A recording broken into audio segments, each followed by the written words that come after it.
नमस्कार मित्रों, स्वागत है आपका हमारे चैनल बीपी के स्टडी पॉइंट्स में। तो आज देखते हैं रेलगाड़ी संबंधित एक शानदार सवाल जो कि एग्जाम में बहुत ही ज़्यादा पूछा जाता है। तो इसको कॉन्सेप्ट के साथ समझते हैं। देखते हैं उसमें क्या कह रहा है। दो रेलगाड़ियां एक ही दिशा में क्रमशः 90 किलोमीटर प्रति घंटा तथा 70 किलोमीटर प्रति घंटा की गति से जा रही हैं। यदि तेज रेलगाड़ी धीमी रेलगाड़ी में बैठे व्यक्ति को 36 सेकंड में पार कर जाती है तो तेज रेलगाड़ी की लंबाई ज्ञात कीजिए। तो देखिए, ये ट्रेन संबंधी सवाल है। इसमें क्या है, दो रेलगाड़ियां हैं। तो देखते हैं, सबसे पहले तो ये देखते हैं कि गाड़ियां एक ही दिशा में चल रही हैं या विपरीत दिशा में चल रही हैं।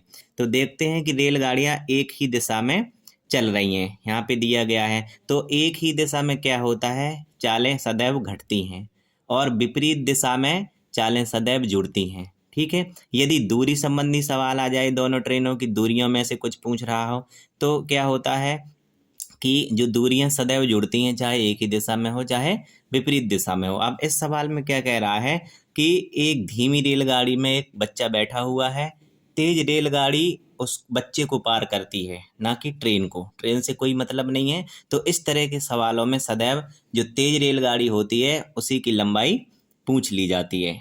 ठीक है, क्योंकि रेलगाड़ी जो है, तेज रेलगाड़ी, वो बच्चे को पार कर रही है, ना कि ट्रेन से उसे कोई मतलब नहीं है। ठीक है। अब यहाँ और देखते हैं क्या पूछता है इन सवालों में। इन सवालों में सदैव क्या कहता है कि तेज रेलगाड़ी की लंबाई ज्ञात कीजिए। धीमी रेलगाड़ी की लंबाई नहीं पूछी जाती। ठीक है, क्योंकि उससे कोई मतलब नहीं है। और जब भी कोई ट्रेन किसी व्यक्ति को, खंभे को, पोल को या मीटर को पार करती है तो उसकी लंबाई नहीं जोड़ी जाती है। ठीक है। तो देखेंगे यहाँ पर क्या करना है हमें। सबसे पहले हम क्या करेंगे, चालों को घटाएंगे। तो चालें कितनी हो जाएंगी, 90 किलोमीटर प्रति घंटा, और कितनी हो जाएगी, 90 माइनस 70 बराबर 20 किलोमीटर प्रति घंटा ये चाल हो जाएगी। और व्यक्ति को पार करने के लिए जो समय दिया गया है, वो समय कितना दिया गया है, 36 सेकेंड। ठीक है। अब तेज रेलगाड़ी की लंबाई हमें ज्ञात करना है।